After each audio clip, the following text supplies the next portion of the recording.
ಇನ್ನು ನೀವು ಬಂಗಾರದ ಗಣಿ ಚಾನೆಲ್ಗೆ ಸಬ್ಸ್ಕ್ರೈಬ್ ಆಗದಿದ್ದರೆ ಈ ಕೂಡಲೇ ಸಬ್ಸ್ಕ್ರೈಬ್ ಬಟನ್ ಅನ್ನು ಕ್ಲಿಕ್ ಮಾಡಿ ಹಾಗೂ ದಿನನಿತ್ಯದ ಅಪ್ಡೇಟ್ಸ್ಗಳಿಗಾಗಿ ಬೆಲ್ ಐಕಾನ್ ಅನ್ನು ಪ್ರೆಸ್ ಮಾಡಿ. ಈಶಾನ್ಯ ಪದವೀಧರ ಕ್ಷೇತ್ರದ ಪಕ್ಷೇತರ ಅಭ್ಯರ್ಥಿಯಾಗಿ ಸ್ಪರ್ಧಿಸಿರುವ ನಾರಾ ಪ್ರತಾಪ್ ರೆಡ್ಡಿ ಅವರು ಮತ್ತು ಬೆಂಬಲಿಗರ ಸಭೆ ನಡೆಸುವುದರ ಮುಖೇನ ಮತಯಾಚನೆ ಮಾಡಿದ್ದಾರೆ.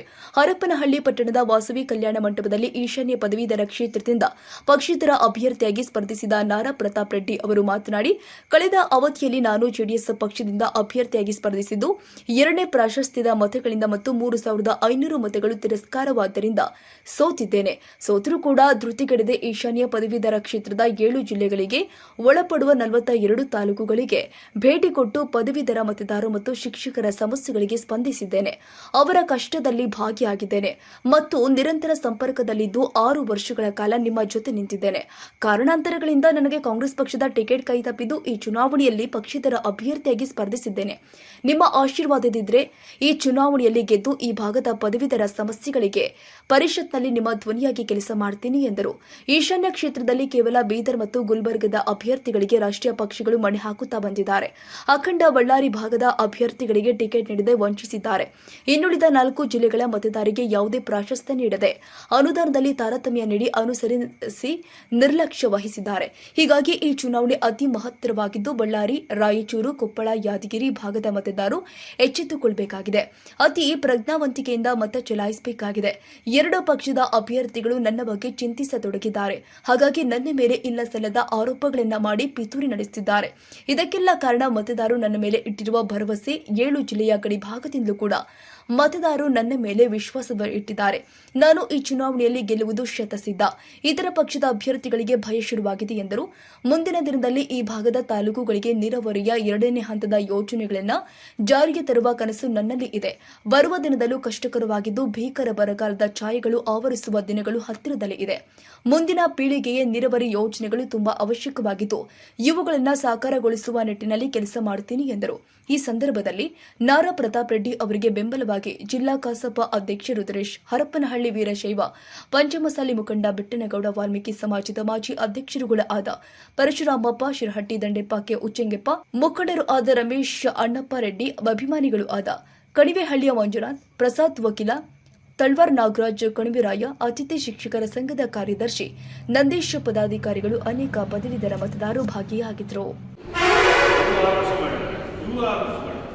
ಯಾರು ಕೂಡ ಅವರು ಬಂದು ಭೇಟಿ ಮಾಡಿಲ್ಲ. ಯಾವ ಇವರು ಅವ್ರ ಜಿಲ್ಲೆದಲ್ಲೂ ಭೇಟಿ ಮಾಡಿ 6 ಕೋಟಿ ರೂಪಾಯಿ 12 ಕೋಟಿ ರೂಪಾಯಿ ಅನುದಾನ ಬಂದರೆ 60-70% ಅನುದಾನ ಎಲ್ಲ ಬೀದರ್ಗೆ ಸುಶೀಲ್ ನಮೋಶನ್ ನಮ್ಗೆ ಕೊಟ್ಟಿರೋ ಅನುದಾನ ಕೇಳಿದಂತೆ 10 ಲಕ್ಷ 10 ಸಾವಿರ.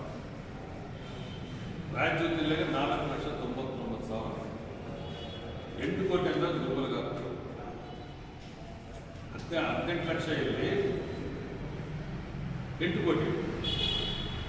ನೀವು ವಿಧಾನ ಪರಿಷತ್ ಹೋಗ್ಬೇಕಂದ್ರೆ ನಾವು ಓಟ್ ಹಾಕಿಲ್ಲ. ನಮ್ಮ ಕಾಡಿರೋದ್ರಿಂದ ಸರ್ಕಾರಿ ಶಾಲೆಗಳಾಯ್ತು, ಮತ್ತೊಂದು ಏನು ಪಾಪ ಮಾಡಿದ್ದಾರೆ ಅವರು. ಅಚ್ಚಾರದಿಂದ ಅವ್ರೇನು ನಮ್ಮನ್ನು ನಡೆಸ್ಕೊಟ್ಟಿದ್ವಿ. ಇವತ್ತು ನಮ್ಮಲ್ಲಿ ಪ್ರಾಂತೀಯ ವಿಭಾಗ ಥರ ಬಂದಿದೆ. ಇಲ್ಲ ಈ ಸರ್ ಏನಾದರೂ ಮಾಡಿ ನಮ್ಮ ಭಾಗದಲ್ಲಿ ನಾವು ಗೆಲ್ಸ್ಕೋಬೇಕು. ಗೆಲ್ಸ್ಕೊಂಡಿದ್ರೆ ನಮ್ಮ ಉಳಿದಾಗಲಿಲ್ಲ. ನಮ್ಗೆ ಯಾರು ನಮ್ಮನ್ನ ರೆಸ್ಪೆಕ್ಟ್ ಮಾಡಲ್ಲ, ನಮ್ಮ ಸ್ಪಂದನೆ ಮಾಡಲ್ಲ ಅನ್ನೋದು ಒಂದು ವ್ಯಕ್ತವಾದ ಎಲ್ಲ ಯುವಜನರಲ್ಲಿ ಎಲ್ಲ ಪದವೀಧರರು, ಟೀಚರ್ಗಳು ಇರ್ಬೋದು, ಮತ್ತೊಂದು ಇರ್ಬೋದು, ಎಲ್ಲರಿಗೂ ಅವೇರ್ನೆಸ್ ಬಂದಿದೆಯಲ್ಲ ಸರ್? ಗ್ಯಾರಂಟಿ ಆ ಬಂದಿದ್ದಕ್ಕೆ ಇವತ್ತು ಅವರು ಬಯಬಿಟ್ಟರು. ಹೆಂಗನ್ನ ಮಾಡಿ 2 ಜನ ಇಲ್ಲಿ ಸಿಕ್ಕಾಪಟ್ಟೆಗಳ 4 ಜಿಲ್ಲೆದ ಬಂದಾಗ್ಬಿಟ್ರೆ ಏನು ನಮ್ಮ ಪರಿಸ್ಥಿತಿ? ಅದಕ್ಕೆ ವಿಶಾಲ ಪ್ಲಾನ್. ಪ್ರತಾಪ್ ರೆಡ್ಡಿ ಅವರು ಸೈಲೆಂಟ್ ಆಗ್ಬಿಡ್ತಾನೆ, ಬಿಜೆಪಿ ಹೊಂದಾಣಿಕೆ ಕಾಂಗ್ರೆಸ್ ಪ್ರಚಾರ ಏನಿಲ್ಲ.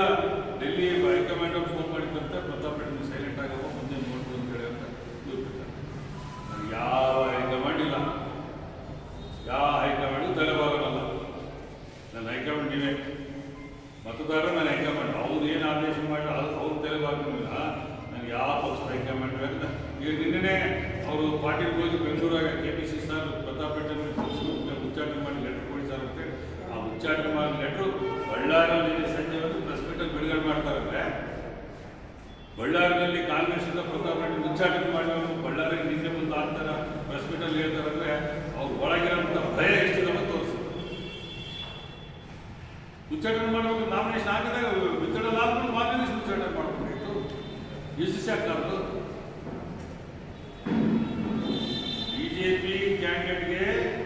ಪ್ರತಾಪ್ ರೆಡ್ಡಿ ಬಗ್ಗೆ ಭಯ, ಕಾಂಗ್ರೆಸ್ ಕ್ಯಾಂಡಿಡೇಟ್ಗೆ ಪ್ರತಾಪ್ ರೆಡ್ಡಿ ಬಗ್ಗೆ ಭಯ.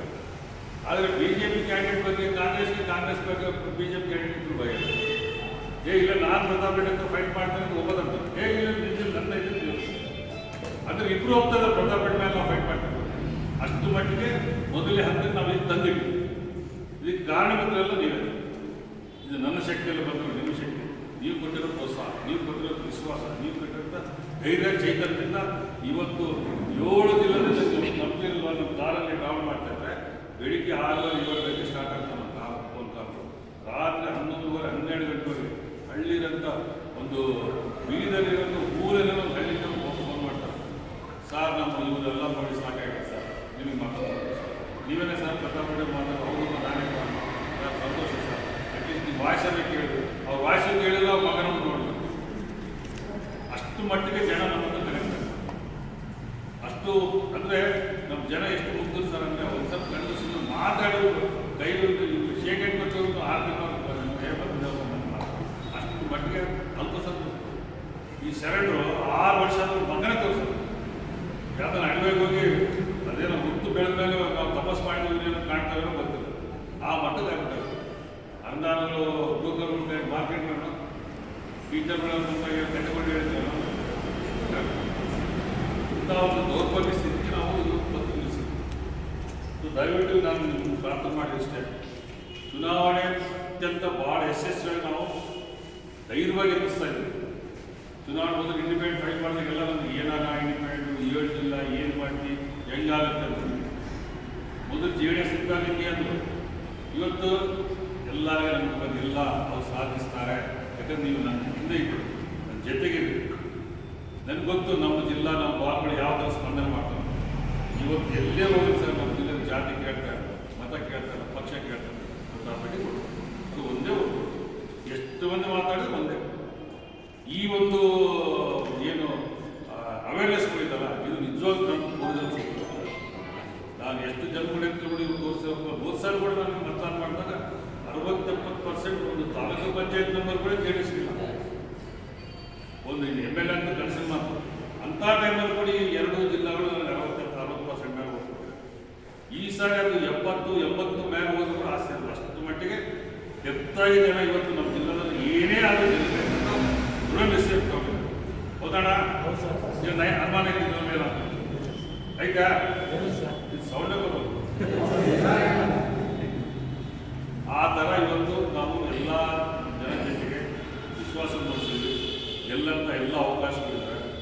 ದಯವಿಟ್ಟು ನಾನು ಕೇಳ್ತೇನೆ, ಜಾತಿ ಪಾರ್ಟಿಗಳು ಇದ್ದೇ ಇರ್ತವೆ. ನೋಡಬೇಕು ಈ ಒಂದು ಚುನಾವಣೆ.